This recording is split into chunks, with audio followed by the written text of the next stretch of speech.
Husband cheated on his pregnant wife during labor, but the nurse's last word made him beg for mercy. The cold December wind whipped against the windows of Presbyterian Hospital, one of Manhattan's most luxurious medical facilities. On the 12th floor, the presidential suite was decorated with arrangements of white roses and orchids, transforming the sterile hospital environment into something resembling a five-star hotel room. Claire Donovan shifted uncomfortably in the king-size bed, her hands gently caressing her 9-month belly. At 30, she still maintained the natural elegance that had made her a successful model before marriage, but now her features were tense, marked by anticipation and an inexplicable anxiety that had been growing stronger over the past few weeks. "Mrs. Donovan, how are we feeling?" Linda Price, a seasoned nurse in her 50s, entered the room with a warm smile. Her graying hair was pulled back in a practical bun, and her kind eyes had witnessed countless births over her 27-year career. "Your contractions are getting stronger, aren't they?" Claire nodded, trying to force a smile. "Yes, they're about 8 minutes apart now." She glanced toward the door. "Adrian should be back any minute. He just went to make some important calls." Linda checked the monitors, her experienced hands adjusting the equipment with practiced ease. She had seen many expectant fathers pace nervously in hallways, but something about Adrian Donovan's absence felt different. In her years of experience, she had learned to read the subtle signs that families often tried to hide. "The baby's heartbeat is strong and steady," Linda said, placing a reassuring hand on Claire's shoulder. "Everything looks perfect." But as another contraction gripped Claire, stronger than before, she couldn't shake the feeling that something was terribly wrong. It wasn't just the physical pain, it was the emotional void where her husband's support should have been. Adrian Donovan, 37 and commanding, was indeed making calls, but not the kind Claire imagined. Standing in the marble lobby of the Carlisle Hotel, just 15 blocks away, he held his phone close to his ear, his voice low and urgent. "Vanessa, I can't wait any longer. She's been in labor for hours and I need to feel alive again." His free hand ran through his perfectly styled dark hair, a nervous habit he'd developed over the past few months. "Room 1247. I'll be there in 10 minutes. Vanessa Hall, 27 and strikingly beautiful in the way that made heads turn on Fifth Avenue, smiled on the other end of the line. Her blonde hair fell in perfect waves over her shoulders, and her green eyes sparkled with the thrill of forbidden romance. "I've been waiting for you, Adrian. This whole pregnancy thing has been so limiting for us." Her voice carried a hint of manipulation wrapped in silk. "But tonight, we can finally be together without any interruptions." Back in the hospital suite, Claire's contractions were intensifying. She gripped the bed rails, her knuckles white, as another wave of pain crashed over her. The empty chair beside her bed seemed to mock her vulnerability. "Mrs. Donovan, is there anyone else we can call? Your mother, perhaps? A sister?" Linda asked, noticing the increasing distress in Claire's eyes, distress that went beyond physical discomfort. "No," Claire whispered, her voice barely audible. He's all I have here in New York. My family is in California." Tears began to form in her eyes, not from the pain of labor, but from the crushing realization that she was facing the most important moment of her life completely alone. Linda squeezed her hand. "You're not alone, honey. I've been doing this for almost 3 decades, and I promise you, we're going to bring this beautiful baby into the world safely." Meanwhile, at the Carlisle Hotel, Adrian's phone buzzed with a text from the hospital. "Mr. Donovan, your wife's labor is progressing rapidly. Please return as soon as possible." He glanced at the message, then at Vanessa, who was waiting for him in a silk robe that left little to the imagination. He turned off his phone. "Where were we?" he murmured, pulling Vanessa into his arms as his child prepared to enter the world without him. Back in the delivery room, Claire's water broke with a sudden rush. The monitors began beeping more urgently, and Linda quickly called for the doctor. "It's time, Mrs. Donovan," Linda said, her voice steady and professional despite the concern in her eyes. "Your baby is ready to meet you." As Claire bore down with each contraction, pushing with every ounce of strength she had, one thought echoed in her mind. "Where are you, Adrian? Where are you when I need you most?" The baby's first cry pierced the air at 11:47 p.m., a sound so pure and powerful that it seemed to shake the very foundations of Claire's world. But instead of joy, she felt a profound sadness. Her child's first moment of life was marked not by celebration, but by abandonment. "It's a beautiful baby boy, Doctor," Martinez announced, placing the tiny, perfect child on Claire's chest. 10 fingers, 10 toes, and very healthy lungs. Claire looked down at her son through tears of exhaustion and heartbreak. He was perfect, absolutely perfect, and he was hers alone. Linda wiped Claire's forehead with a cool cloth, her heart breaking for this young mother who should have been surrounded by love and support. "He's beautiful, honey. What are you going to name him?" "Benjamin," Claire whispered, her voice filled with both love and sorrow. Benjamin James Donovan. As the medical team cleaned and weighed the baby, Claire's phone buzzed with a text from Adrian. "Sorry, traffic is horrible. Almost there." But Claire knew better. The lie felt as sharp as the contraction she had just endured, and something inside her, something fundamental about trust and love, shattered completely. In room 1247 of the Carlisle Hotel, Adrian Donovan was making the biggest mistake of his life, choosing momentary pleasure over the miracle of his son's birth. But he had no idea that his betrayal would soon cost him everything he had worked to build, and that the truth would find its way to the surface in the most unexpected way. The night was far from over, and neither Adrian nor Vanessa could imagine how quickly their perfect little secret would unravel, or how one dedicated nurse would become the instrument of justice they never saw coming. The morning sun filtered through the hospital room's floor-to-ceiling windows, casting long shadows across the polished marble floor. Claire Donovan sat propped up in bed, her newborn son, Benjamin, sleeping peacefully in her arms. The past 12 hours felt like a lifetime, a journey through pain, abandonment, and ultimately, the profound love that only a mother could understand. Linda Price entered quietly, carrying a breakfast tray and wearing the same compassionate expression that had comforted Claire through the darkest hours of labor. "Good morning, sweetheart. How are you feeling?" "Exhausted," Claire admitted, her voice hoarse from the ordeal. "But he's perfect, isn't he?" She gazed down at Benjamin, whose tiny fingers were wrapped around her thumb with surprising strength. "He absolutely is," Linda smiled, setting the tray on the bedside table. "And you did an incredible job bringing him into this world. I've seen a lot of deliveries, honey, and what you did last night, doing it all on your own, that takes real courage." Claire's eyes filled with tears. The kindness in Linda's voice was a stark contrast to the cold emptiness she felt whenever she thought about Adrian's absence. "I keep thinking he'll walk through that door with some reasonable explanation, but deep down, you know the truth," Linda finished gently, checking Benjamin's chart. "Sometimes our instincts know things before our hearts are ready to accept them." At that moment, the door burst open with theatrical urgency. Adrian Donovan strode in, his designer suit slightly wrinkled, his usually perfect hair disheveled. His face was a mask of concern and exhaustion, or at least what he hoped would pass for exhaustion. "Claire, my God, I'm so sorry." He rushed to her bedside, attempting to take her free hand. "The traffic was absolutely insane, and then my phone died and—" He stopped abruptly as he caught sight of his son. "Is this Benjamin?" Claire said quietly, not meeting his eyes. "Your son." Adrian's expression shifted to what appeared to be wonder, but Linda, who had positioned herself strategically near the monitors, noticed something else entirely. His clothes carried a faint scent, expensive perfume that definitely wasn't Claire's usual fragrance. Even more telling was the small lipstick mark on his collar, barely visible but unmistakably present. "He's beautiful," Adrian whispered, reaching out to touch the baby's head, just like his mother. Claire finally looked up at her husband, and for a moment Adrian felt exposed under her steady gaze.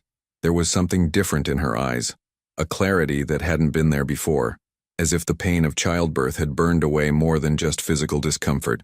"Where exactly were you, Adrian?" she asked, her voice unnaturally calm. "I told you there was this emergency with the Morrison project. The investors were threatening to pull out and—" "At midnight?" Claire interrupted. "On a Sunday." Adrian's jaw tightened almost imperceptibly. "Business doesn't keep bankers' hours, Claire. You know how demanding this industry can be."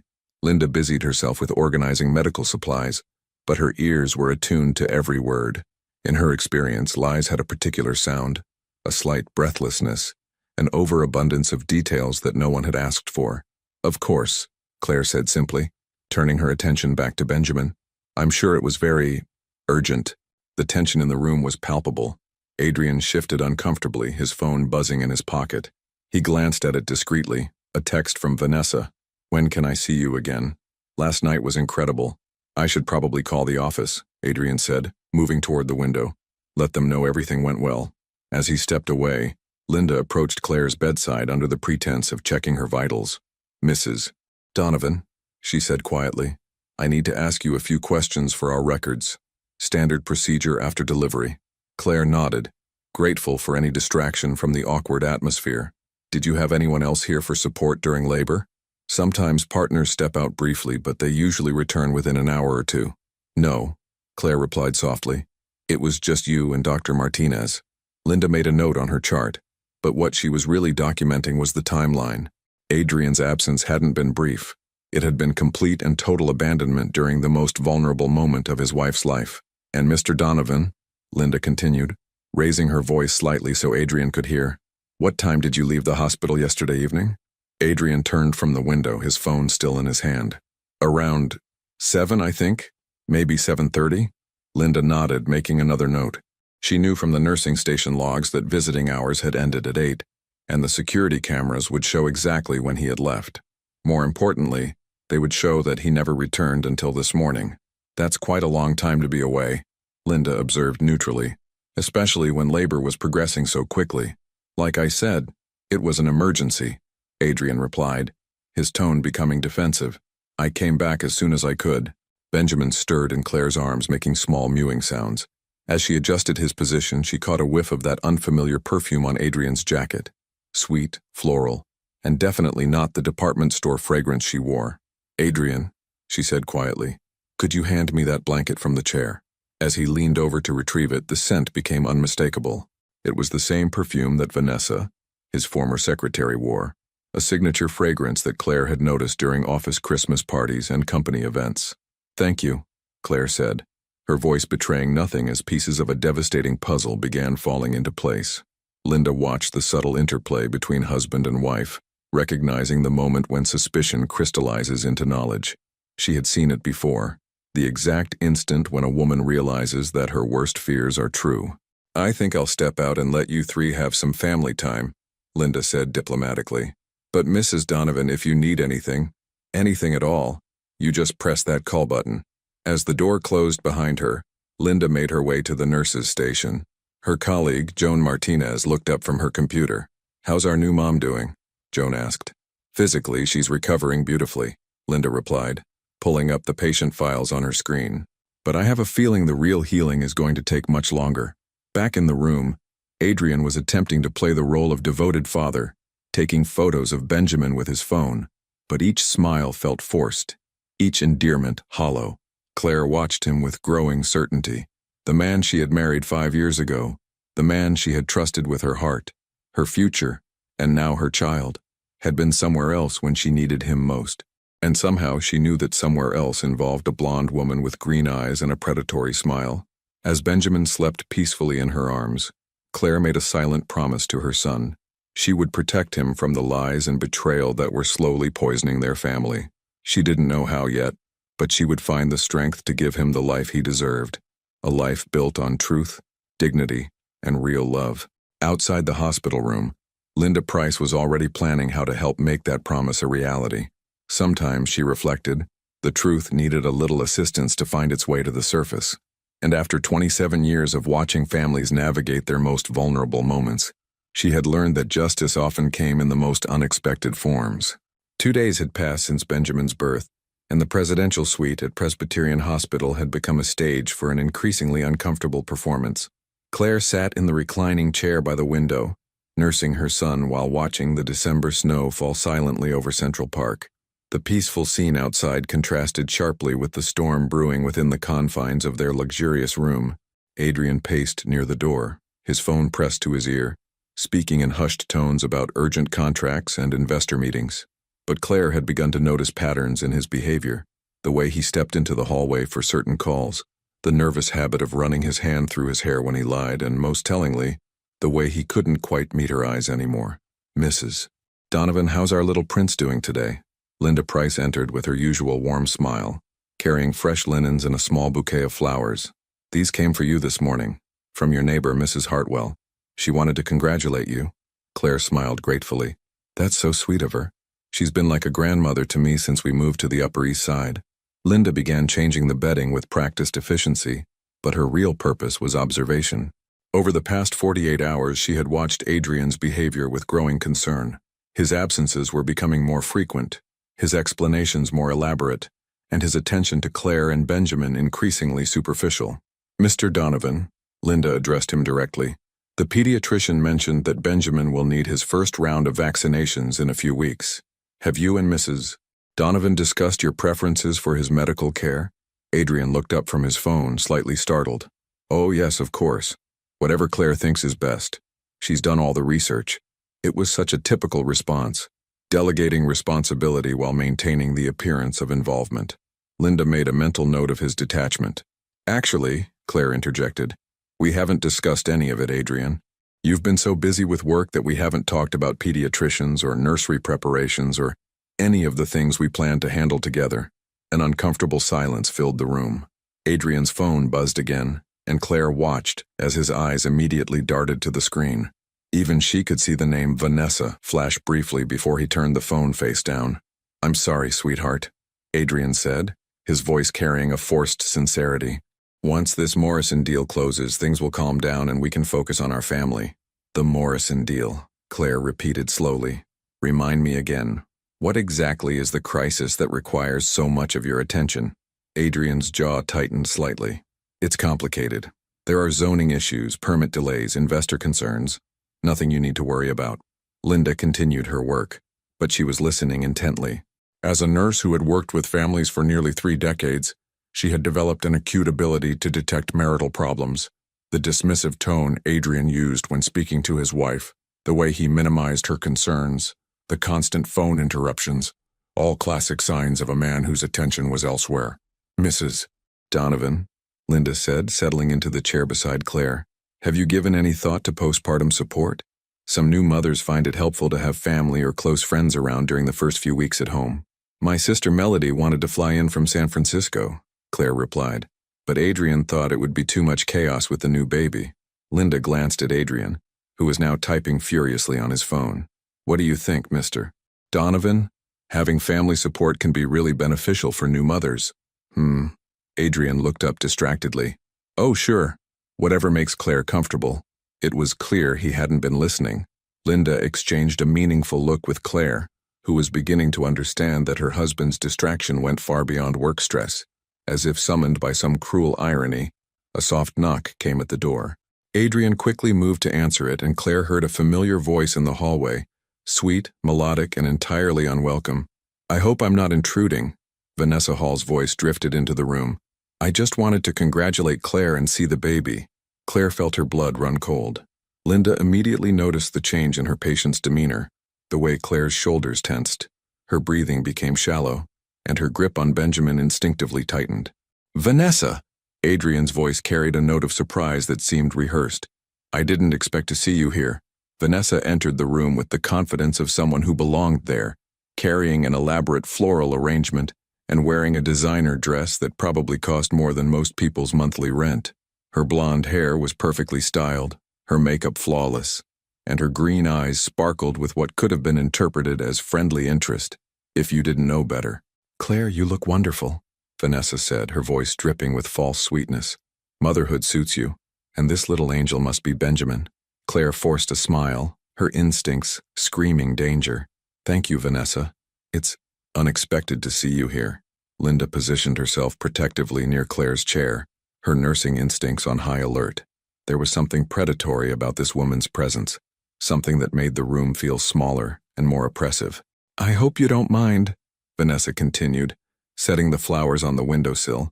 "Adrian mentioned that you were here, and I just had to come see the newest member of the Donovan family." "How thoughtful," Claire replied evenly, though inside, alarm bells were ringing. When had Adrian mentioned their location to his former secretary? And why would he share such personal information with someone who was no longer part of their professional life? Adrian stood awkwardly between the two women, his discomfort palpable.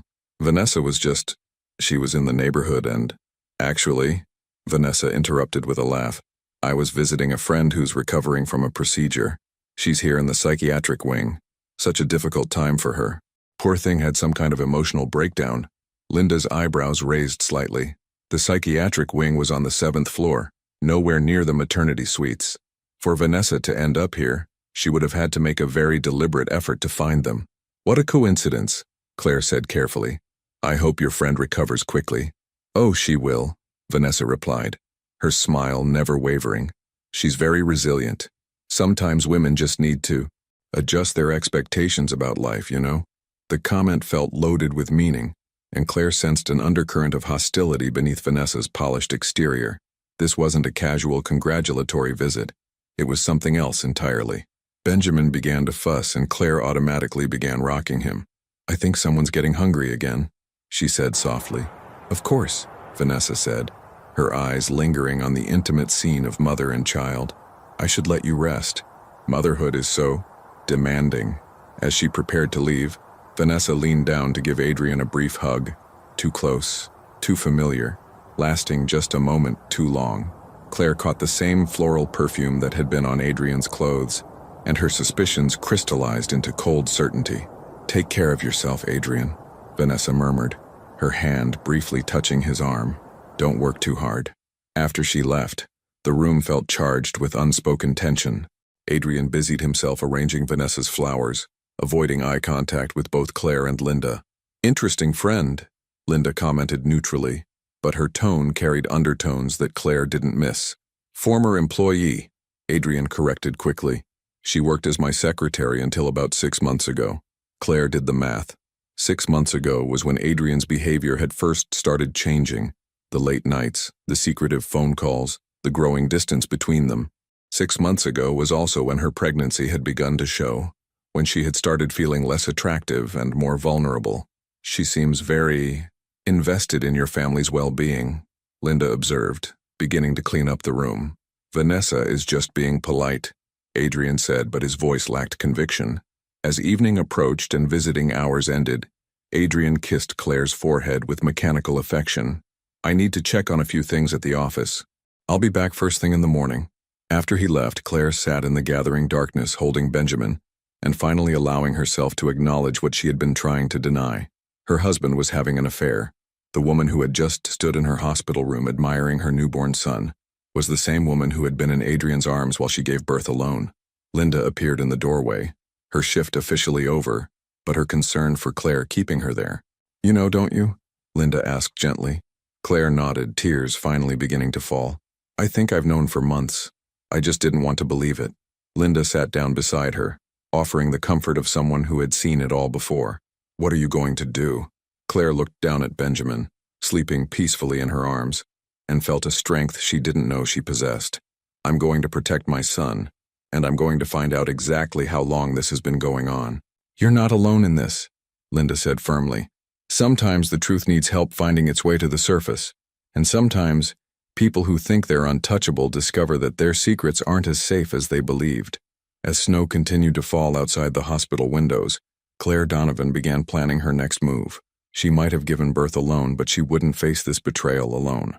And somewhere in the back of her mind, she sensed that her allies might come from the most unexpected places. The fourth day at Presbyterian Hospital dawned gray and somber, matching Claire's increasingly heavy heart. She had spent most of the night awake, holding Benjamin and replaying every interaction, every lie, every moment of doubt from the past 6 months. The pieces of Adrian's deception were falling into place with devastating clarity. Dr. Martinez made his morning rounds, checking both Claire and Benjamin with his usual professional thoroughness. Everything looks excellent, Mrs. Donovan. You and the baby should be ready for discharge tomorrow morning. The thought of going home, to the penthouse apartment she had shared with Adrian, where every room now felt contaminated by his betrayal, filled Claire with dread. How could she pretend to be a happy family when everything she had believed about her marriage was crumbling? Is there anything specific you'd like me to prepare for your transition home? Dr. Martinez asked, noticing her subdued mood. Actually, Claire said carefully, I'd like to discuss some options. Maybe staying with family for a few weeks just until I'm fully recovered. Linda, who had just entered with the morning medications, caught the subtle meaning behind Claire's words. The young mother was already planning her escape route. After the doctor left, Linda settled into her usual chair beside Claire. Over the past few days, an unspoken bond had formed between them, the kind of connection that develops between women who recognize strength and dignity in each other. You're thinking about what comes next, Linda observed, not really asking a question. Claire nodded, adjusting Benjamin's blanket. I can't keep pretending everything is normal. I won't raise my son in a house built on lies. What do you need? Linda asked simply. Before Claire could answer, her phone rang. Adrian's name appeared on the screen, but instead of his usual hurried, distracted tone, his voice carried an unusual urgency. Claire, sweetheart, I have some unexpected news. The Morrison project is expanding faster than we anticipated. I need to fly to Chicago today for meetings with the investors. Claire felt a familiar twist in her stomach. Today? But Benjamin and I are being discharged tomorrow. I know, and I'm so sorry about the timing, but this could be the deal that sets us up for life. I'll be back by Friday, I promise. Maybe Saturday, at the latest. Linda watched Claire's face as she processed this information. The young mother's expression shifted from disappointment to something harder, a cold realization that her husband would rather be anywhere than home with his new family. Of course, Claire said, her voice eerily calm. Business first, right? You understand, don't you? This is for our future. For Benjamin's future. I understand perfectly, Adrian. After hanging up, Claire stared at her phone for a long moment. Linda waited patiently, recognizing the internal struggle of a woman confronting the full scope of her husband's priorities. Chicago? Claire said finally. He's going to Chicago. Are you sure about that? Linda asked gently. Claire met her eyes. No, I'm not sure about anything anymore. Later that morning, while Claire was napping and Benjamin was in the nursery for his routine checkup, Linda made a decision. She walked down to the hospital's administrative offices, where her friend Dolores worked in patient relations. Dolores, I need a favor, Linda said, closing the office door behind her. It's about the Donovan case. Dolores looked up from her computer, her expression curious. The penthouse suite, what about them? I need to verify some information. It's delicate. Linda explained her concerns about Adrian's behavior, his suspicious absences, and most importantly, Vanessa's odd visit. Dolores, who had worked at Presbyterian for 15 years and had seen her share of family drama, understood immediately. What do you need me to check? Vanessa Hall. She claimed she was visiting a friend in the psychiatric wing on Tuesday. Can you verify if she was actually on the visitor logs?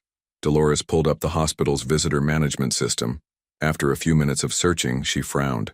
Linda, there's no record of any Vanessa Hall visiting the psychiatric wing on Tuesday, or any other day this week for that matter. Linda felt her suspicions confirmed. What about security footage? I'd need a legitimate reason to pull that. But, Dolores hesitated. There is something interesting. Vanessa Hall was admitted to our emergency department on Sunday night. Linda's pulse quickened. Sunday night? That was the night Benjamin was born. She came in around 10 p.m., complaining of severe anxiety and panic attacks. The attending physician noted that she seemed emotionally distraught, mentioned something about relationship stress and feeling trapped. The timeline was damning. While Claire was in labor, Adrian had been with Vanessa, and Vanessa's emotional crisis suggested that their affair was anything but casual. It was serious enough to drive her to a hospital emergency room. Dolores, I need to ask you something else. Is there any way to check if a patient received flowers or gifts from someone who wasn't officially visiting? What are you thinking? Those expensive flowers in Claire's room. Vanessa brought them personally, but I'm wondering if Adrian sent them first. A quick check of the hospital's flower delivery logs revealed that Adrian Donovan had indeed ordered 2 identical arrangements that week, one delivered to Claire in the maternity wing and another to Vanessa Hall in the emergency department. Linda felt sick. The callousness of sending identical flowers to his wife and his mistress on the same night was beyond comprehension. But it was also evidence, concrete proof of Adrian's double life. That afternoon, Claire received an unexpected visitor. Her neighbor, Mrs. Hartwell, a sharp-eyed woman in her 70s who had lived in their building for 30 years, arrived with homemade soup and a troubled expression. Claire, dear, I hope you don't mind me asking, but is everything all right at home? Claire looked puzzled. What do you mean? Mrs. Hartwell settled into the chair beside the bed, her voice lowered to a whisper. Well, it's just that I've seen that blonde woman coming and going from your apartment quite frequently over the past few months. Usually when Adrian's car is in the garage, but yours isn't. Claire's blood turned to ice. Blonde woman? About your age, very well dressed. I assumed she was a business associate or perhaps a house sitter. But then yesterday I saw her leaving your building looking quite upset, carrying what appeared to be personal belongings. The room seemed to spin around Claire. Vanessa hadn't just been having an affair with Adrian. She had been in their home, in their private space, while Claire was at work or running errands. Linda, who had been quietly listening, placed a supportive hand on Claire's shoulder. "Mrs. Hartwell, would you be willing to write down what you've observed, with dates and times if you remember them?" The older woman nodded solemnly. "Of course. I've always kept a building log, old habits from my years as a school principal. I believe I have quite detailed records." As Mrs. Hartwell left to retrieve her notes, Claire sat in stunned silence. The betrayal was worse than she had imagined. Adrian hadn't just been unfaithful. He had been flaunting his affair in their own home, probably in their own bed. "I feel like such a fool," Claire whispered, tears finally coming. "You're not a fool," Linda said firmly. "You're a trusting wife who believed in her marriage. That makes you human, not stupid. But I should have seen the signs. Maybe. But right now, what matters is what you do next." Claire looked down at Benjamin, who was sleeping peacefully in her arms, oblivious to the destruction surrounding his young life. In that moment, she felt a fierce protectiveness rise within her, a mother's instinct to shield her child from the toxicity of his father's choices.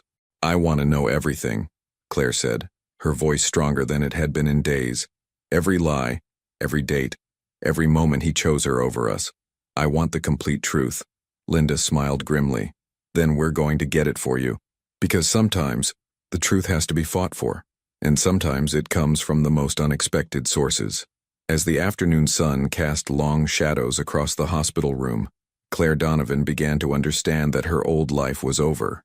But perhaps with the right allies and enough courage, she could build something better from the ashes, something honest, dignified, and worthy of the innocent child in her arms.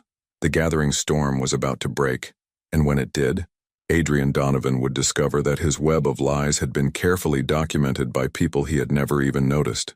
His moment of reckoning was approaching, and it would come in a way he never saw coming. Friday morning arrived with an unexpected twist that would change everything.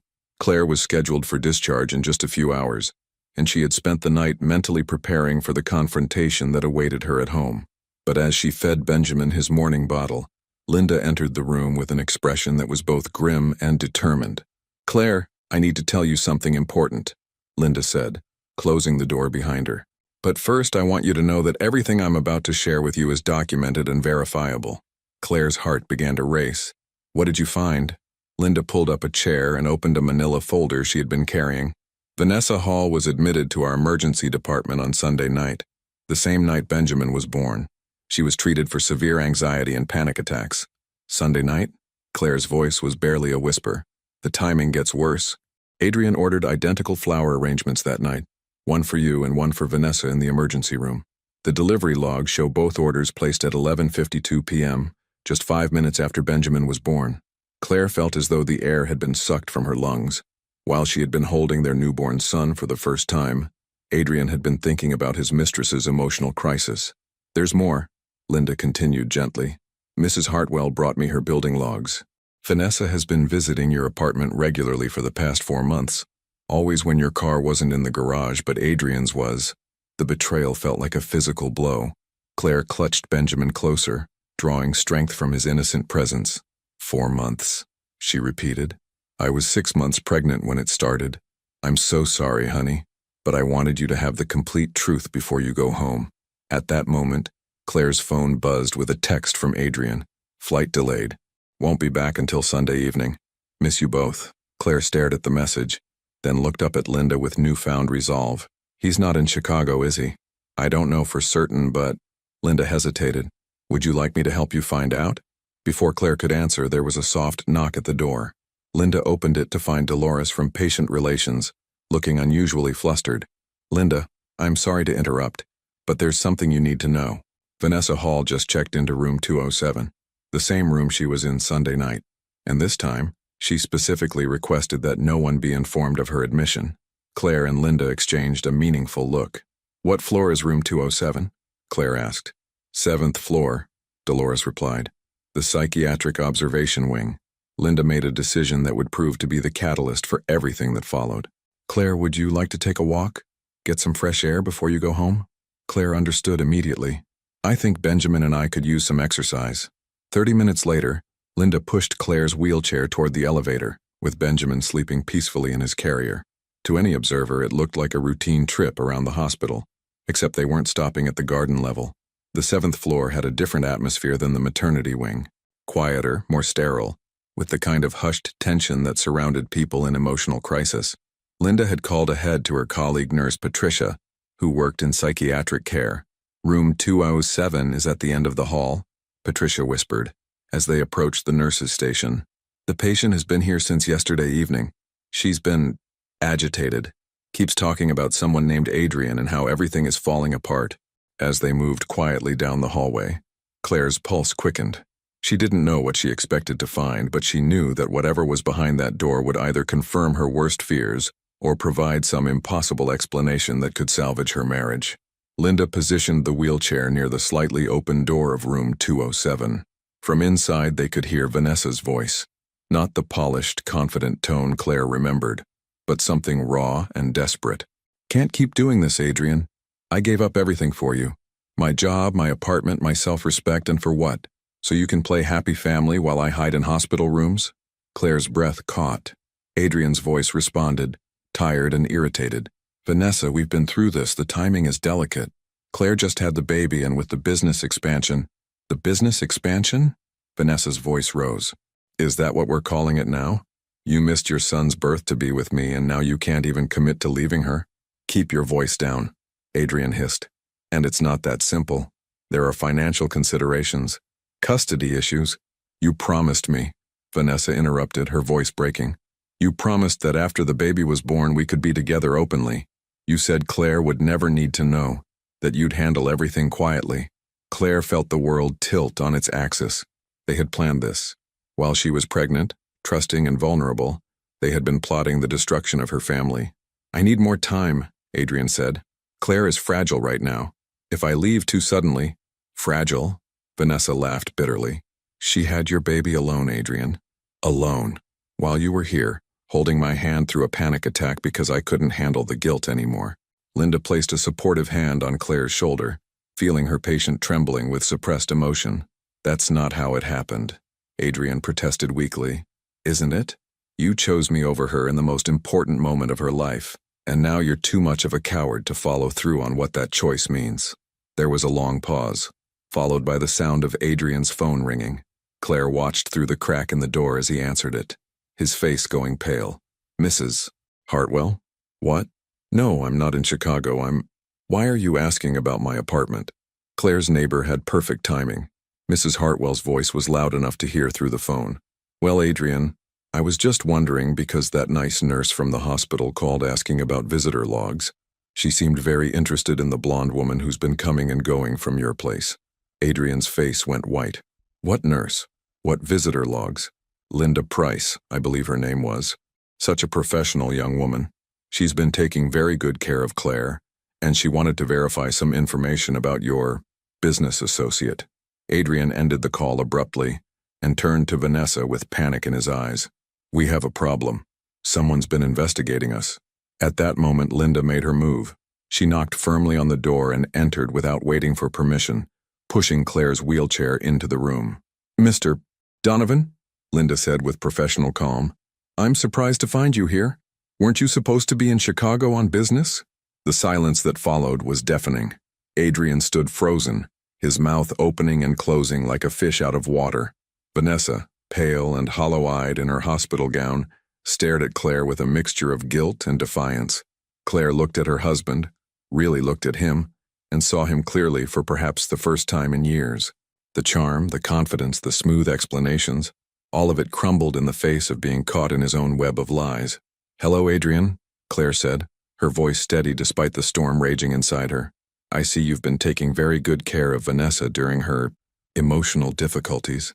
Benjamin stirred in his carrier, making soft baby sounds that seemed to emphasize the devastating irony of the situation. Here was their innocent child, witness to the moment his father's true character was finally revealed. "Claire, I can explain," Adrian began. "Can you?" Claire interrupted, surprising herself with her calm tone. "Can you explain how you sent identical flowers to your wife and your mistress on the night your son was born? Can you explain how Vanessa has been living in our apartment for months while I was pregnant? Can you explain how you planned my humiliation while I was carrying your child?" Adrian's face crumpled as he realized the extent of what had been discovered. "How did you—" "It doesn't matter how," Linda interjected firmly. What matters is what happens next. Claire looked around the room, at her husband caught in his lies, at his mistress broken down by guilt and desperation, at the sordid scene they had created while she gave birth alone. In that moment, she felt something she hadn't expected, not just anger or hurt, but a profound sense of liberation. Adrian, she said quietly, I want you to listen very carefully to what I'm about to tell you. The silence in room 207 stretched like a taut wire, ready to snap.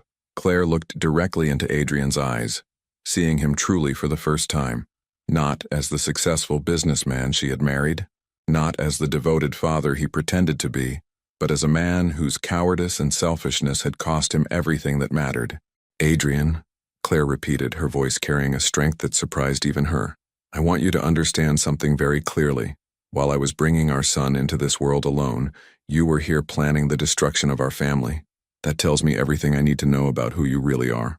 Adrian stepped forward, his hands raised in a gesture of desperation. Claire, please, it's not what you think. Vanessa was having a breakdown and I was just comforting her. Claire's laugh was bitter but controlled, the way you should have been comforting your wife during labor. Vanessa, who had been silent since Claire's arrival, finally spoke up. Her voice was hoarse, defensive, but lacking the polished confidence she had displayed during her hospital visit days earlier. You don't understand, Vanessa said, wrapping her hospital gown tighter around herself. Adrian and I have real feelings for each other. What you two have it's just an arrangement, a business marriage. The audacity of the statement hit Claire like a physical blow, but instead of crumbling, she felt an ice-cold clarity settle over her. A business marriage? Claire repeated slowly. Is that what you call 5 years together? Is that what you call carrying his child? Vanessa, you're not just delusional, you're pathetic. Linda watched the exchange with professional detachment, but internally she was marveling at Claire's composure. Many women would have collapsed or screamed in this situation, but Claire was handling the confrontation with remarkable dignity. Claire, that's enough, Adrian said, his voice taking on an authoritative tone that he had once used to control conversations. This isn't the place for this discussion. You're absolutely right, Claire agreed, surprising him. This isn't the place. Because this is where you brought your pregnant wife to give birth, and instead of being there for her, you were 3 floors up consoling your mistress. She turned to Linda. I'd like to go back to my room now. I have some phone calls to make. As Linda began to push the wheelchair toward the door, Adrian grabbed Claire's arm. Wait, we need to talk about this rationally. There are things you don't understand. Financial complications. Claire looked down at his hand on her arm, then back up at his face. Take your hand off me, Adrian. Right now. Something in her tone made him immediately release his grip. She had never spoken to him like that before, with such quiet, absolute authority. The only thing we need to discuss, Claire continued, is how quickly you can move your belongings out of our apartment. Because as of this moment, you are no longer welcome in my home. Our home, Adrian corrected automatically. Claire, be reasonable. You can't just... I can't what? Leave my cheating husband who missed his son's birth to be with his mistress? Watch this, Adrian. Linda continued pushing the wheelchair out of the room, but not before Claire delivered one final observation. Vanessa, she said, looking back at the other woman, you wanted him so badly that you destroyed a family to get him. Congratulations, he's all yours now.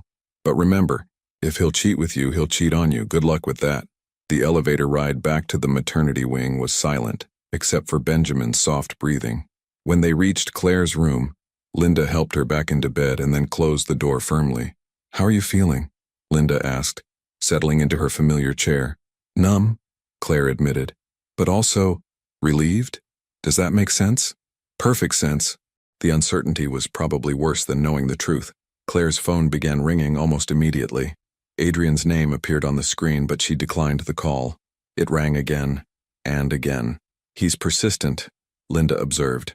He's panicked, Claire corrected, probably realizing that his carefully constructed life is about to fall apart. After the 5th declined call, a text message arrived. Claire, please answer. We can work this out. Think about Benjamin. Think about our family. Claire read the message aloud, then looked at Linda with incredulous anger. Think about Benjamin, think about our family. Where was that concern when he was planning to leave us? Linda's expression darkened. What kind of man uses his newborn son as emotional leverage after what he's done? Claire's phone rang again, but this time it wasn't Adrian. Mrs. Hartwell's name appeared on the screen. Mrs. Hartwell? Yes, I'm fine. What? He's at the building right now?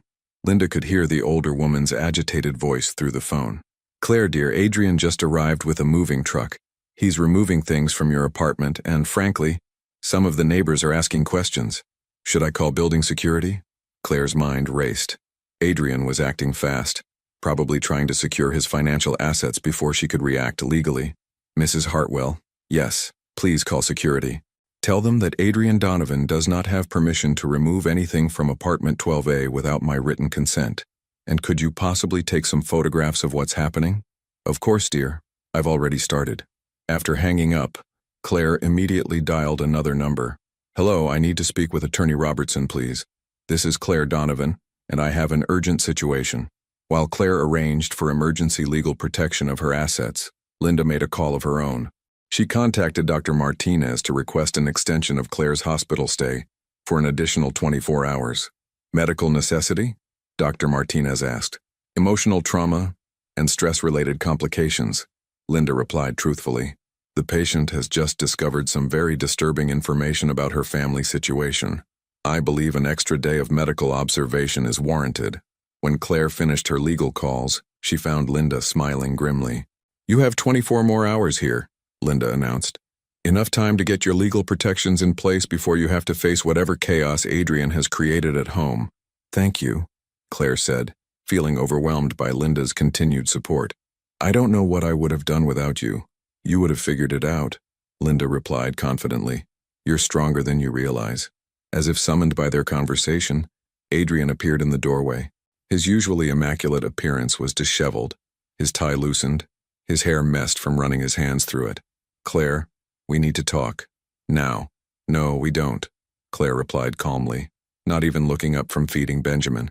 Yes, we do. You're making a huge mistake. You're emotional, you're not thinking clearly. I'm thinking more clearly than I have in months, Claire interrupted. And I'm not emotional. I'm resolved. Adrian entered the room despite not being invited, and Linda immediately positioned herself between him and Claire's bed. Mr. Donovan, visiting hours are over, and Mrs. Donovan has requested no visitors. I'm her husband, Adrian said, his voice rising with frustration. Are you? Claire asked quietly. Because husbands don't abandon their wives during childbirth. Husbands don't plan to destroy their families while their wives are pregnant. Husbands don't send identical flowers to their wives and mistresses on the same night. Adrian's face went pale as he realized the extent of what she knew. Claire, listen to me. What happened with Vanessa? It was a mistake, a moment of weakness. But our marriage, our family, that's real, that's what matters. Claire finally looked up at him, and Adrian was startled by the cold finality in her eyes. Adrian, you made your choice on Sunday night. You chose Vanessa over Benjamin and me. You chose betrayal over loyalty. You chose lies over truth. Now you have to live with the consequences of that choice. I choose you, Adrian said desperately. I choose our family. It's too late for that, Claire replied. Some choices can't be undone. Some trust can't be rebuilt. And some people, she looked directly at him, can't be forgiven. Benjamin began to cry, as if sensing the tension in the room. Claire immediately began comforting him, her maternal instincts taking precedence over everything else. You need to leave, she said without looking at Adrian. And don't come back. Any communication from now on goes through my attorney. Adrian stood there for a long moment, perhaps finally understanding that his years of manipulation and charm had lost their power over his wife. The woman in the hospital bed was not the same trusting, accommodating person he had married. She had been transformed by betrayal into someone stronger, someone who would not be swayed by empty promises or emotional manipulation. This isn't over, Claire, he said finally. Yes, Adrian, she replied, still focused on calming Benjamin. It is. After he left, Linda sat back down beside Claire. That was impressively handled. I surprised myself, Claire admitted. I always thought I'd fall apart if something like this happened. But looking at him just now, all I felt was disappointment, not in what he did, but in who he turned out to be. As night fell over Manhattan, Claire Donovan held her son and planned for a future that, while uncertain, would be built on truth instead of lies. She had lost a husband, but she had gained something more valuable, her self-respect and the knowledge that she was strong enough to protect both herself and Benjamin from anyone who would try to diminish their worth. The hardest part was over. Now came the work of building a new life, one that Adrian Donovan would have no part in destroying. 1 week later, Claire stood in the living room of her Upper East Side penthouse, holding Benjamin while surveying the aftermath of Adrian's hasty departure. The apartment felt different now, not empty but cleansed. The oppressive weight of living with lies had lifted, replaced by an air of possibility that she hadn't felt in months. Mrs. Hartwell knocked softly on the door, carrying a casserole dish and wearing the satisfied expression of someone who had played a crucial role in justice being served. "How are you settling in, dear?" the older woman asked, setting the dish on the kitchen counter. "Better than I expected," Claire replied honestly. "It's strange how peaceful the apartment feels now." "Well, you've certainly caused quite a stir in the building. Mr. Henderson from 8B mentioned that Adrian tried to get into the parking garage yesterday, but security turned him away." Claire nodded. Her attorney, David Robertson, had worked swiftly to establish legal protections. Adrian was now officially barred from the property, and all joint accounts had been frozen pending the divorce proceedings. "Mrs. Hartwell, I can't thank you enough for documenting everything. Your records are going to be crucial in court." The older woman's eyes twinkled with satisfaction. 30 years as a school principal taught me to keep detailed records of suspicious behavior. I always knew that blonde woman was trouble. Linda Price arrived for her scheduled visit, bringing flowers and her characteristic warmth. Since Claire's discharge, Linda had made it a point to check on her during her off hours, offering both professional guidance about Benjamin's care and personal support during the emotional upheaval. "You look better," Linda observed, settling into the living room chair. "More rested." "I'm sleeping better than I have in months," Claire admitted. "Amazing what happens when you're not lying next to someone you can't trust." Linda smiled. "And how is our little prince doing?" "Benjamin is thriving. The pediatrician says he's gaining weight perfectly and hitting all his developmental milestones." As if on cue, Benjamin began to fuss, and Claire moved to prepare his bottle. As she did, her phone rang. Adrian's name appeared on the screen for what felt like the 100th time that week. "Still calling?" Linda asked. "Multiple times a day. I've stopped answering." Claire declined the call. "My attorney says to document everything but not to engage directly." Almost immediately, a text message arrived. "Claire, I know you're angry, but this is affecting my business. My partners are asking questions. We need to present a united front until this blows over." Claire read the message aloud, her voice dripping with disbelief. "Until this blows over? He thinks our marriage ending is a temporary inconvenience." Mrs. Hartwell snorted. "The man really is delusional." Linda leaned forward. "Claire, there's something I should probably tell you. I heard through the hospital grapevine that Vanessa was discharged from psychiatric care yesterday, but she checked herself right back in this morning." "Really? What happened?" "Apparently Adrian visited her yesterday evening. According to the nurses on duty, they could hear shouting from her room. Something about him abandoning her and choosing his wife over their future together." Claire felt a grim satisfaction. "So he's trying to salvage his marriage and his affair simultaneously. How's that working out for him?" "Not well, from what I can tell. The nursing staff mentioned that Vanessa became so agitated that they had to sedate her." Mrs. Hartwell shook her head. "That woman really believed he was going to leave you for her, didn't she?" "Apparently," Claire replied, "which makes me wonder what promises he made to keep her quiet all these months." Her phone rang again. This time, it was her attorney. "David, please tell me you have good news." Attorney Robertson's voice was brisk and professional. "Very good news, actually. Adrian's attempt to liquidate joint assets has been completely blocked, and I've received some interesting information from a private investigator I hired to document his activities." Claire put the call on speaker so Linda and Mrs. Hartwell could hear. "What kind of information?" "Well, first, that business trip to Chicago he mentioned. His company has no contracts or projects in Chicago. Never has." "So where was he?" "According to credit card records, he spent 3 days at the Carlisle Hotel, the same hotel where he was during Benjamin's birth." Linda and Mrs. Hartwell exchanged meaningful glances. The pattern of deception was even more extensive than they had realized. "There's more," Robertson continued. "The private investigator discovered that Adrian has been renting a second apartment for the past 2 months. A 1-bedroom place in Midtown, lease signed by both him and Vanessa Hall." Claire felt the blood drain from her face. "They were living together?" "It appears so. Neighbors reported seeing them coming and going together regularly.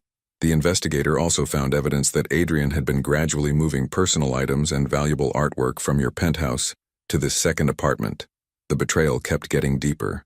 Not only had Adrian been unfaithful, but he had been systematically preparing to abandon his family while maintaining the pretense of a loving marriage.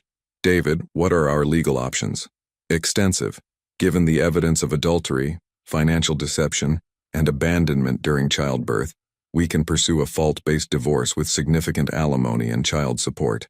The fact that he attempted to hide assets will work strongly in your favor. After ending the call, the room fell silent except for Benjamin's contented sounds as he drank his bottle. A secret apartment, Claire said finally.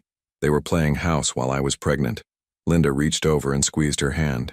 I'm so sorry, honey, but at least now you know the full scope of what you're dealing with. Actually, Claire said, surprising both women with her calm tone, I'm grateful to know. It confirms that leaving him was absolutely the right decision. Mrs. Hartwell nodded approvingly. You're handling this with remarkable grace, dear. I don't feel graceful, Claire admitted. I feel angry and hurt, and sometimes terrified about raising Benjamin alone. But I also feel free. Does that make sense? Perfect sense, Linda replied.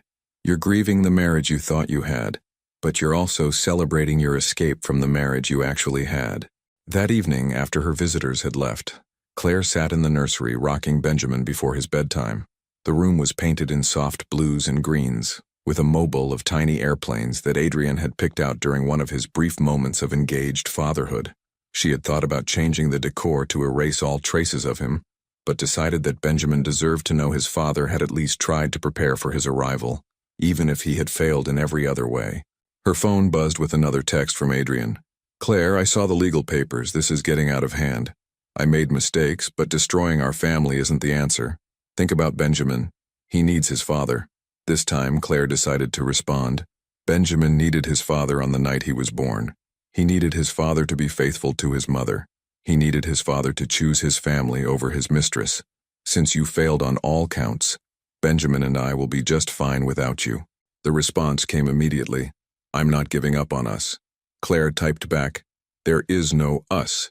There's only the legal dissolution of our marriage and the establishment of child support. Everything else is over.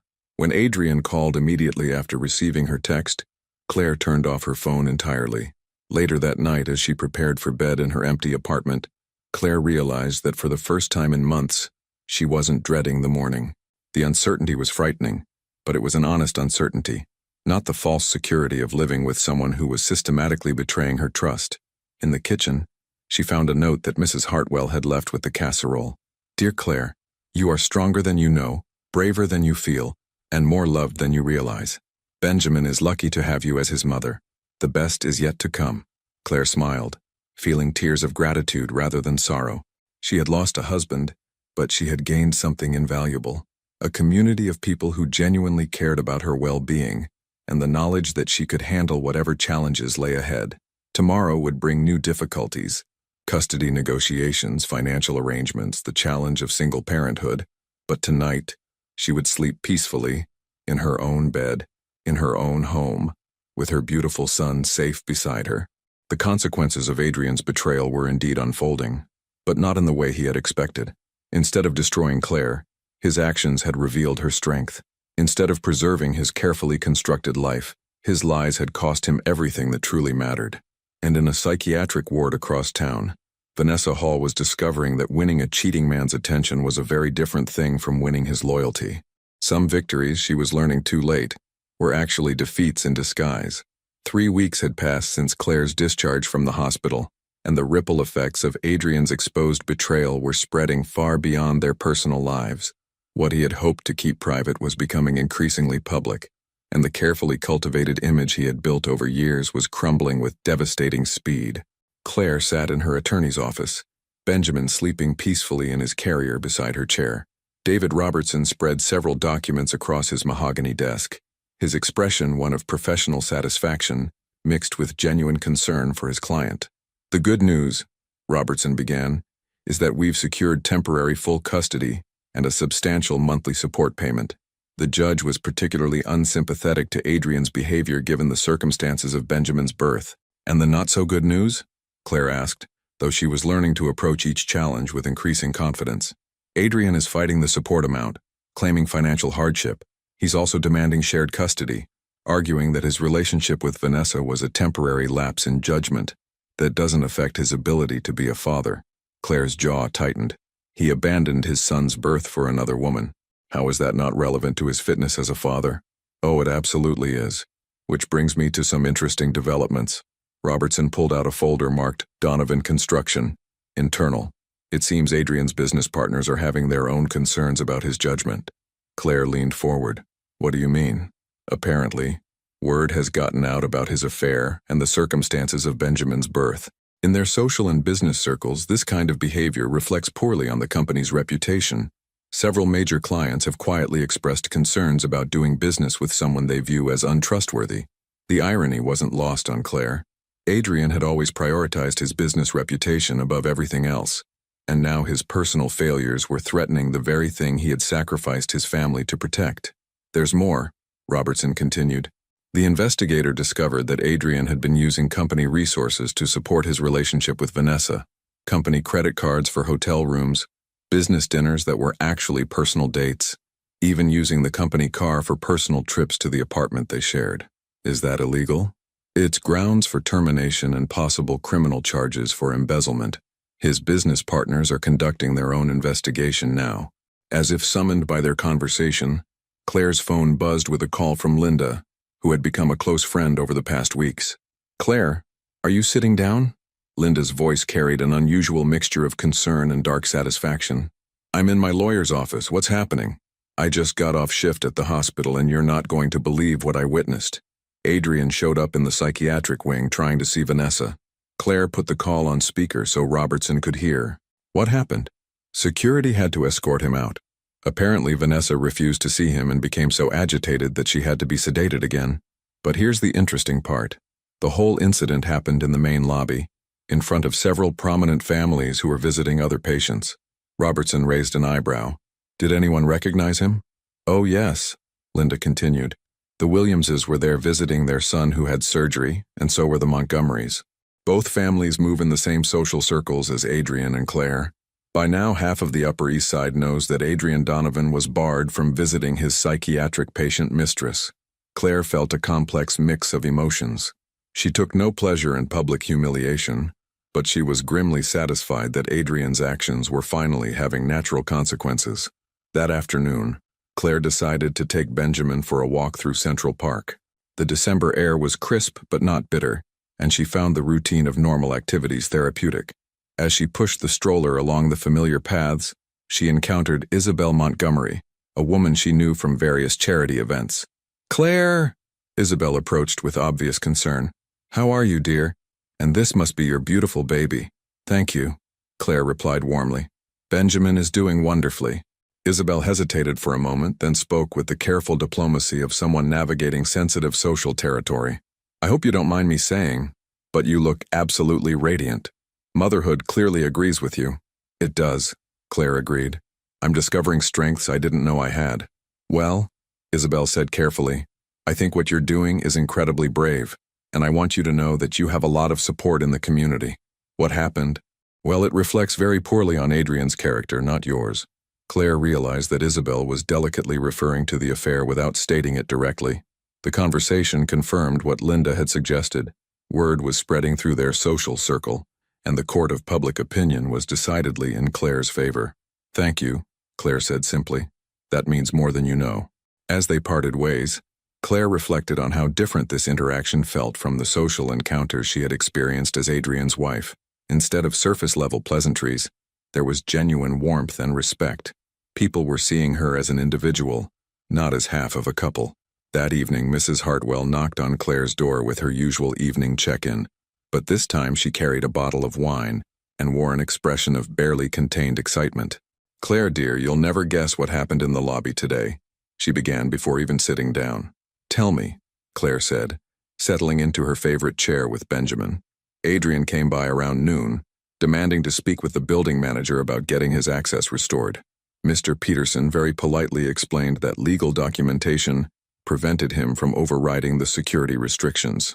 Mrs. Hartwell paused dramatically. But here's the best part. The Hendersons from 8B were collecting their mail and they heard the entire exchange. Adrian actually raised his voice, saying something about his rights as a property owner and temporary emotional decisions. Claire shook her head. Even now he's trying to minimize what he did. Oh, it gets better. Mrs. Henderson apparently looked him right in the eye and said, Mr. Donovan, I believe your rights as a property owner ended when you chose to prioritize your mistress over your newborn son. Claire couldn't help but smile. The building community had clearly chosen sides, and it wasn't Adrian's. The poor man turned completely red and left without another word. Mrs. Hartwell continued, but not before half the building witnessed his humiliation. Later that night, after Mrs. Hartwell had left and Benjamin was sleeping, Claire received an unexpected call from her sister Melody in San Francisco. Claire, I just got the strangest call. Melody began without preamble. Adrian called me trying to convince me to talk to you about working things out for the sake of the family. He what? Claire was incredulous. He actually had the nerve to suggest that I didn't understand the complexity of the situation and that you were being influenced by people who don't have your best interests at heart. Claire felt a surge of anger. What did you tell him? I told him that the only person who hadn't been acting in your best interests was him, and that if he ever contacted me again, I'd report him for harassment. Good for you. Claire, he sounded desperate, almost panicked. He kept talking about how everything was falling apart and how he needed to fix this before it's too late. After hanging up with her sister, Claire realized that Adrian's world was indeed falling apart, but not in the way he had expected. He had thought he could control the narrative, manage the fallout, and somehow maintain his position while minimizing the consequences of his actions. Instead, he was discovering that betrayal had a natural momentum. Once the truth was revealed, it spread organically through their community, and no amount of charm or manipulation could stop people from drawing their own conclusions about his character. Claire's phone buzzed with yet another text from Adrian. Claire, I know you're angry, but this is destroying both our reputations. We need to present a united front. People are talking. For the first time in weeks, Claire decided to respond. Adrian, people are talking because you gave them something to talk about. You made choices and now you're facing the consequences. That's not my fault or my responsibility to fix. His response came immediately. So you're going to let our personal problems ruin my business? Destroy my reputation? Claire typed back. I didn't destroy your reputation. Your actions did. I'm simply refusing to help you rebuild it. She turned off her phone after that, feeling a sense of closure she hadn't expected. Adrian was facing exactly what he deserved, the natural consequences of his choices, amplified by the community that had once respected him. As she prepared for bed that night, Claire looked in the mirror and saw something she hadn't seen in months, a woman who was not just surviving, but thriving. The stress lines around her eyes had softened, her posture was straighter, and there was a light in her eyes that had nothing to do with makeup or styling. She was becoming the person she was meant to be, not Adrian's wife, not a victim of betrayal, but Claire Donovan, a strong, intelligent woman capable of building a life worth living. And tomorrow, that life would continue to unfold, one authentic moment at a time. 6 weeks after Benjamin's birth, the winter morning brought news that would mark the beginning of Adrian's complete downfall. Claire sat in her sunny kitchen, feeding Benjamin his morning bottle while reading an email from her attorney that made her coffee grow cold with shock. Donovan Construction has terminated Adrian's partnership effective immediately, she read aloud to Linda, who had stopped by for her weekly visit. The board cited conduct incompatible with company values and misuse of corporate resources for personal affairs. Linda looked up from playing peekaboo with Benjamin. They actually fired him? More than that. They're demanding restitution for all the company funds he used to support his relationship with Vanessa. Hotel bills, dinners, even the lease on their secret apartment. Apparently, it was all paid for with company money. Claire's phone immediately rang. Adrian's name appeared on the screen, but after weeks of ignored calls, she was surprised to hear genuine panic in his voice when she answered. Claire, please, I need to see you. Everything is falling apart. And Adrian, she interrupted calmly, I told you that all communication needs to go through my attorney. This is different. Please, one conversation. I'm begging you. Something in his tone gave Claire pause. This wasn't the manipulative, controlling Adrian she had known. This was a man facing the complete destruction of everything he had built. Fine, one conversation, but it happens in a public place, with witnesses present. 2 hours later, Claire met Adrian at a quiet coffee shop in Midtown, with Linda accompanying her as both moral support and witness. Adrian looked haggard. His usually perfect hair was unkempt, his expensive suit wrinkled, and there were dark circles under his eyes that spoke of sleepless nights and mounting desperation. "Thank you for coming," he said, his voice barely above a whisper. Claire remained standing, Benjamin sleeping peacefully in his carrier. "You have 15 minutes. Claire, I know what I did was unforgivable. I know I destroyed our marriage, our family, everything we built together." Adrian's hands shook as he reached for his coffee. "But I need you to know that I never stopped loving you." "You have a strange way of showing love," Claire replied coolly. "I was selfish. I was weak. When you got pregnant and things became more real, more permanent, I panicked. Vanessa made me feel like I was still young, still in control of my life." Linda watched Adrian carefully, noting the classic language of a man who refused to take full responsibility for his choices. "And now?" Claire asked. "Now I've lost everything. My business, my reputation, my family. Vanessa won't even see me anymore. She blames me for ruining her life. Says I promised her things I never intended to deliver." Claire felt a moment of dark satisfaction. "So when she needed you, you abandoned her too, just like you abandoned Benjamin and me." Adrian's face crumpled. I know I'm a terrible person. But Claire, please, can't we try to work this out? For Benjamin's sake?" "Don't you dare use our son as an excuse," Claire said, her voice sharp with anger. "You had the chance to be there for Benjamin, and you chose to be with your mistress instead. I made a mistake." "No, Adrian. You made a series of calculated choices over several months. You planned our destruction while I was carrying your child. That's not a mistake. That's betrayal at the deepest level." Adrian was quiet for a long moment, and when he spoke again, his voice was broken. "What can I do? How can I fix this?" Claire looked at this man she had once loved, once trusted with her heart and future, and felt only pity. "You can't fix this, Adrian. Some things, once broken, can't be repaired." "So that's it? You're just going to destroy me completely?" Claire's eyes flashed with anger. "I didn't destroy you, Adrian. Your choices destroyed you. I'm simply refusing to save you from the consequences." After leaving the coffee shop, Claire felt emotionally drained but resolute. Linda drove them back to the penthouse, both women quiet as they processed the encounter. "How are you feeling?" Linda asked as they entered Claire's apartment. "Sad," Claire admitted. "Not for him exactly, but for what I thought we had. For the illusion that's finally completely gone." That evening brought an unexpected visitor. Mrs. Hartwell appeared at Claire's door looking unusually serious. "Claire, dear, I need to tell you something important. Vanessa Hall was here this afternoon." Claire's blood ran cold. "Here? In the building?" "She somehow got past security and came to your door. When she realized you weren't home, she became quite agitated. She was ranting about how you stole her life and how Adrian had promised to leave you." Linda, who had stayed for dinner, looked alarmed. "What did you do?" "I called security immediately, and they escorted her out." But Claire, she seemed unhinged, desperate. "I think you should be careful." As if summoned by their conversation, Claire's building's front desk called to inform her that Vanessa had returned and was demanding to see her. "She's in the lobby now," the security guard reported.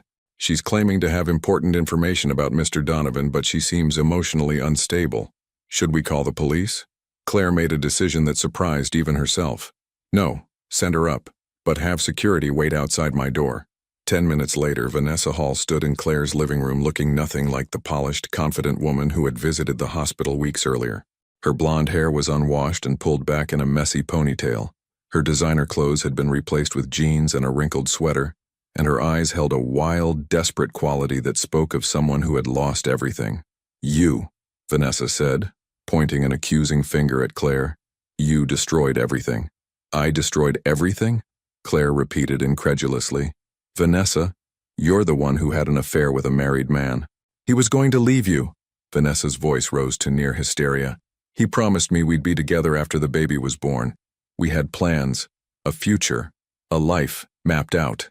Linda positioned herself protectively near Benjamin's bassinet, while Mrs. Hartwell quietly called building security. "What plans?" Claire asked, genuinely curious about the depth of the delusion. "We were going to get married.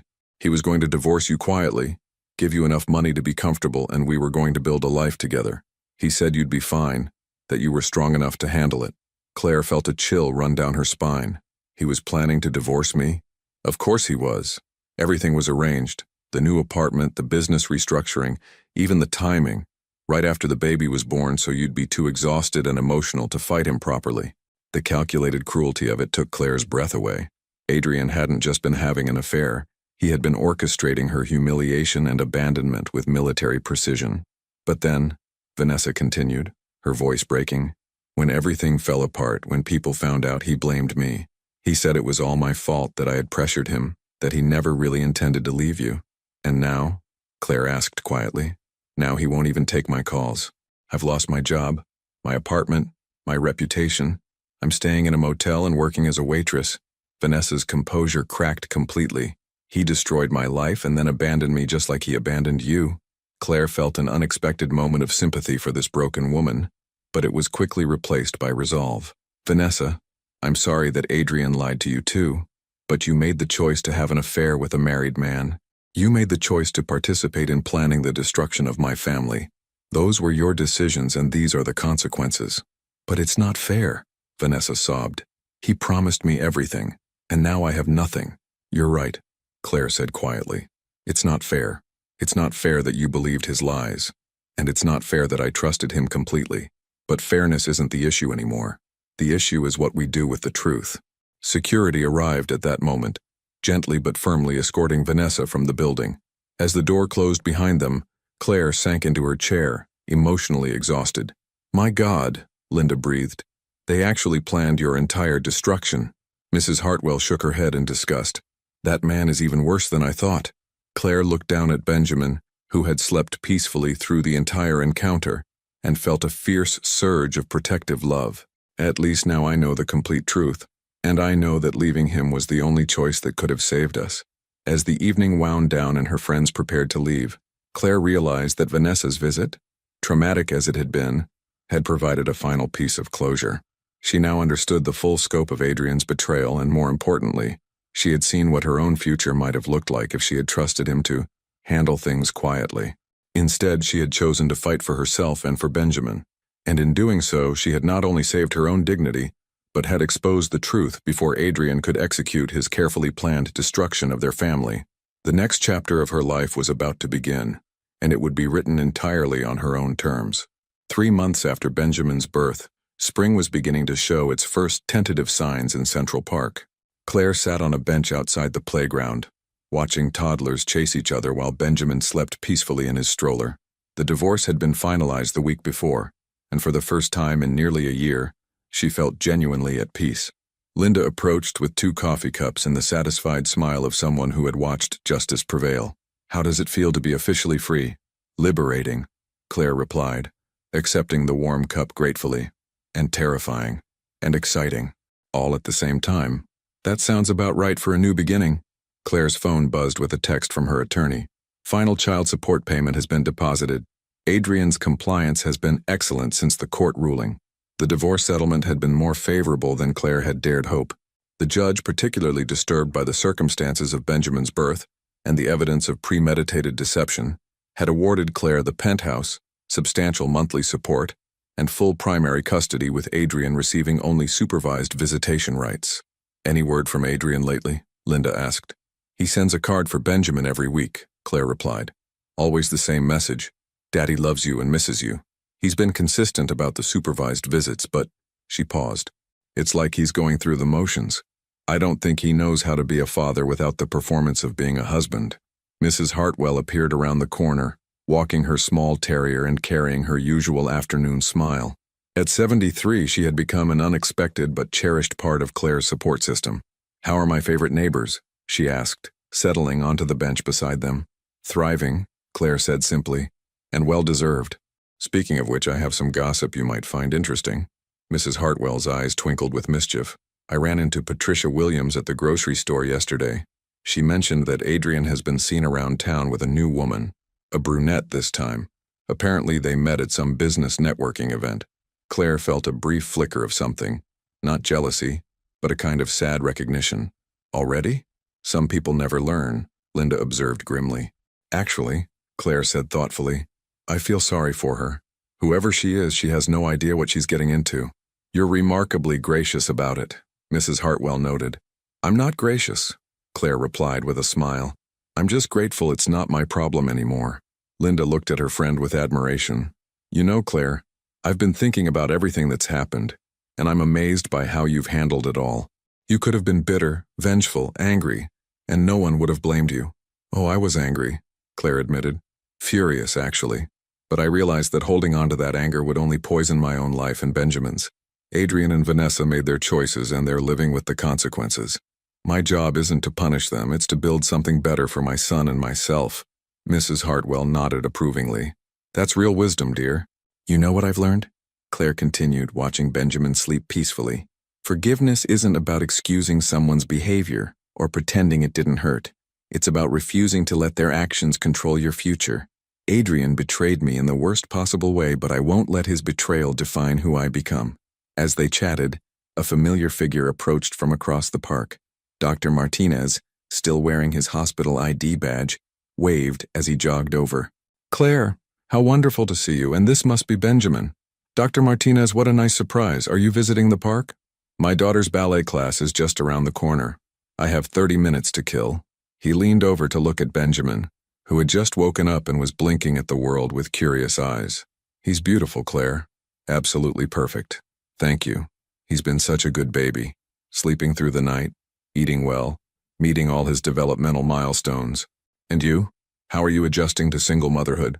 Claire considered the question seriously. Better than I expected, honestly. It's challenging, but it's also authentic. Everything Benjamin and I do together is real. There's no pretense, no performance, no walking on eggshells. Dr. Martinez nodded approvingly. Some of the strongest, happiest families I know are headed by single mothers. There's something powerful about knowing you can handle whatever life throws at you. After he left to collect his daughter, the three women sat in comfortable silence, watching the world go by. Claire, Linda said eventually, can I ask you something personal? Of course. Do you ever regret not trying to work things out with Adrian? Even after everything that happened? Claire was quiet for a long moment, considering her answer carefully. You know what I regret? I regret that it took me so long to see who he really was. I regret the months I spent making excuses for his behavior and doubting my own instincts. But leaving him? No, that's the best decision I've ever made. Even though it means raising Benjamin alone. Benjamin isn't being raised alone, Claire replied firmly. He's being raised by someone who loves him unconditionally. In a home filled with honesty and integrity. He's being raised by a community of people who genuinely care about our well-being. She gestured to Linda and Mrs. Hartwell. This is what real family looks like. Mrs. Hartwell wiped away a tear. Oh, my dear, you're going to make an old woman cry. You know? Claire continued, her voice taking on a reflective tone. I used to think that forgiveness meant I had to give Adrian another chance or that I had to forget what happened. But I've learned that true forgiveness is about freeing yourself from the burden of someone else's choices. I forgive Adrian, not because he deserves it, but because Benjamin and I deserve to live without that poison in our hearts. Linda looked puzzled. You really forgive him? After everything? I forgive him for being weak, for being selfish, for choosing the easy path instead of doing what was right. I forgive Vanessa for believing lies and making destructive choices. Claire's voice grew stronger. But forgiveness doesn't mean I trust them, or that I think what they did was acceptable, or that there shouldn't be consequences. It just means I'm not going to let their failures determine my happiness. That's incredibly mature, Mrs. Hartwell observed. Motherhood changes you, Claire said, looking down at Benjamin. When you're responsible for shaping another human being, you realize that the example you set matters more than the vindication you might feel. I want Benjamin to grow up knowing that good people sometimes face terrible situations, but they respond with grace and strength, not bitterness and revenge. As the afternoon wore on, Mrs. Hartwell shared more neighborhood gossip. Oh, and I heard that Vanessa was spotted working at that chain restaurant near Times Square. Apparently she's living in some tiny studio apartment in Queens now. Linda shook her head. From penthouse to chain restaurant. That's quite a fall. I don't take any pleasure in her struggles, Claire said quietly. What she did was wrong, but watching someone else's life fall apart doesn't make mine better. She's facing the natural consequences of her choices just like we all do. You're a better person than I am, Linda admitted. I still get angry when I think about what they put you through. I get angry too sometimes, Claire replied honestly. But then I look at Benjamin and I think about the life we're building together. and I realized that their betrayal led me to discover strength I never knew I had. In a strange way, their worst actions brought out my best qualities. That evening, after Linda and Mrs. Hartwell had gone home, Claire prepared Benjamin's evening bottle while reflecting on the conversation they'd had. As she fed him, she spoke to him in the soft tones that had become their routine. "You know what, little one? I want you to grow up understanding something important about forgiveness and consequences. When people hurt us, we don't have to hate them, but we don't have to trust them either. Your father made choices that hurt our family, but that doesn't make him evil. It makes him human. Flawed, selfish, and weak, but human." Benjamin looked up at her with trusting eyes, completely content in her arms. "And someday when you're old enough to understand, I'll teach you that real strength isn't about getting revenge on people who hurt you. Real strength is about building something beautiful from the ashes of what they destroyed. Real strength is about choosing love over hate, truth over lies, and dignity over drama." As Claire tucked Benjamin into his crib that night, she felt a profound sense of completion. The woman who had given birth alone in that hospital room 3 months ago had been broken and betrayed. But the woman she had become was stronger, wiser, and more complete than she had ever been as Adrian's wife. She had learned that forgiveness was not about forgetting or excusing, but about freeing herself from the weight of other people's choices. She had discovered that dignity was not about being perfect, but about responding to imperfect situations with grace and strength. Most importantly, she had realized that the love she shared with Benjamin, pure, unconditional, and honest, was worth more than all the false promises and empty gestures that had defined her marriage. In the quiet of her peaceful home, Claire Donovan went to sleep knowing that she had emerged from betrayal not bitter or broken, but wiser and stronger. She had built a life so beautiful and authentic that Adrian's destructive actions had become irrelevant to her happiness. The last word had belonged not to revenge or anger, but to wisdom, forgiveness, and the unshakable knowledge that some people's poor choices could never diminish her own worth. And in his crib, Benjamin James Donovan slept peacefully, surrounded by the kind of unconditional love that would be his foundation for life. Love given freely, honestly, and without conditions by a mother who had learned that her own integrity was worth more than any apology her betrayers could ever offer. 1 year later, the morning light streamed through the windows of Presbyterian Hospital's maternity wing as Linda Price prepared for another day of bringing new life into the world. But today was different. Today marked exactly 1 year since Benjamin Donovan's birth, and Linda carried with her a letter that had arrived the day before. "Dear Linda, today marks Benjamin's first birthday, and I wanted you to be the first to know that we're celebrating more than just his birth. We're celebrating the beginning of our real life together. A year ago, you held my hand when I had no one else. You documented the truth when lies threatened to bury us. You stood by me when I didn't even know my own strength. But most importantly, you showed me what real courage looks like. Not the loud, dramatic kind, but the quiet, steady kind that simply refuses to let injustice go unnoticed. I often think about that December night and realize that while Adrian chose betrayal and Vanessa chose destruction, you chose something much more powerful. You chose to stand with the truth. In doing so, you didn't just save my marriage from continuing as a lie. You saved Benjamin and me from a lifetime of living in someone else's shadow. Today, Benjamin took his first steps. As I watched him toddle across our living room, determined and fearless, I thought about the lesson you taught me. Sometimes the most important step we can take is simply refusing to stay where we don't belong. Adrian sends his weekly cards, but they feel like echoes from another lifetime. I heard through Mrs. Hartwell that his new relationship ended badly. Apparently, the brunette discovered some inconsistencies in his stories. Some patterns, it seems, are harder to break than others. As for Vanessa, I occasionally hear updates through the neighborhood gossip network. She's still struggling, still paying the price for choices that seemed so appealing in the moment, but proved so costly in the long run. I've learned that this is simply how consequences work. They don't disappear just because we wish they would. But here's what I want you to know. I don't waste my days thinking about their failures.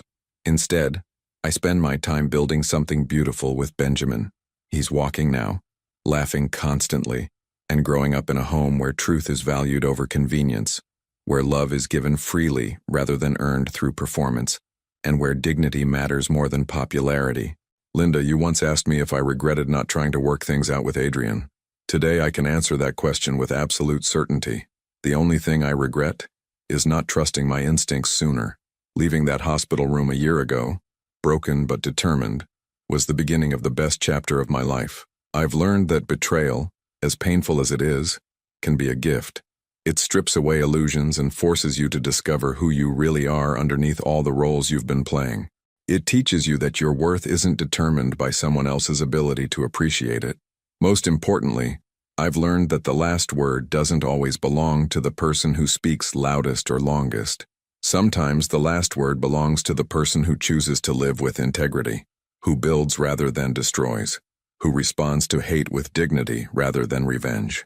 Today, as Benjamin blows out his first birthday candle, I'm making a wish not for him, but for every woman who finds herself alone in a hospital room, wondering if she's strong enough to face what comes next. I wish for them to know what I know now. You are stronger than you imagine, braver than you feel, and worthy of a love that doesn't require you to minimize yourself to make someone else comfortable. Benjamin is napping now as I write this, and I can see his father's features in his sleeping face, but I'm not afraid of those resemblances anymore. I know that genetics may give him Adrian's eyes or his jawline, but environment will give him his character. And in this home, character is built on truth, kindness, and the understanding that real love lifts people up rather than tearing them down. Linda, thank you for being the voice of truth when silence would have been easier. Thank you for standing in that doorway a year ago and refusing to let lies go unchallenged. But mostly, thank you for showing me that ordinary people can perform extraordinary acts of courage simply by refusing to look the other way when someone needs help. The last word of this story isn't revenge or bitterness, it's gratitude. Gratitude for the truth that set us free, for the people who stood by us, and for the strength we discovered we had all along. With all my love and admiration, Claire and Benjamin. P.S. Benjamin's first word was Mama. His second word was Linda. I think that tells you everything you need to know about the people who shaped his earliest days. Linda folded the letter carefully, wiping away tears that mixed sorrow for what Claire had endured with joy for what she had become. Around her, the maternity ward hummed with the familiar sounds of new beginnings, babies crying their first cries, families celebrating, and women discovering strength they never knew they possessed. In room 1247, the same room where Benjamin had been born, another young mother was in labor, her husband pacing nervously in the hallway. Linda smiled, knowing that this family story would likely unfold very differently. But if it didn't, if betrayal and abandonment found their way into this room too, Linda would be ready. Because sometimes the most important thing you can do is simply refuse to let someone suffer alone. Sometimes, the last word belongs not to the person with the loudest voice, but to the person with the strongest heart. And in a penthouse apartment across town, Claire Donovan was learning something that would have surprised her a year ago. The story that began with the worst betrayal of her life had become the foundation for the most authentic happiness she had ever known. The last word indeed belonged to love, not the conditional, performance-based kind that had defined her marriage, but the fierce, protective, unconditional kind that flows between a mother and child, between true friends, and between people who choose each other not out of obligation or convenience, but out of genuine care and mutual respect. Benjamin's laughter echoed through their home as he played with his birthday presents, unaware that he was living proof that beautiful things could grow from the ashes of betrayal, and that sometimes the most devastating endings are actually the most liberating beginnings. The end final message. This story reminds us that betrayal, while devastating, can become the catalyst for discovering our true strength. Claire's journey shows us that dignity isn't about being perfect. It's about responding to imperfect situations with grace, wisdom, and unwavering integrity. Sometimes the people we trust most will disappoint us in unimaginable ways, but our response to their failures defines who we become. We can choose bitterness or growth, revenge or wisdom, destruction, or the courage to build something beautiful from the ashes. The last word doesn't belong to those who betray, lie, or abandon. It belongs to those who choose truth over convenience, love over manipulation, and authentic strength over hollow victories. A question for reflection. When faced with betrayal or abandonment in your own life, what kind of person do you choose to become? One defined by others' failures, or one who uses those painful experiences to discover the unshakable strength that was always within you? I hope you enjoyed today's video. If you did, please leave a like to help me out, and don't forget to subscribe to the channel so you don't miss out on the next stories. Thanks for watching and see you in the next video.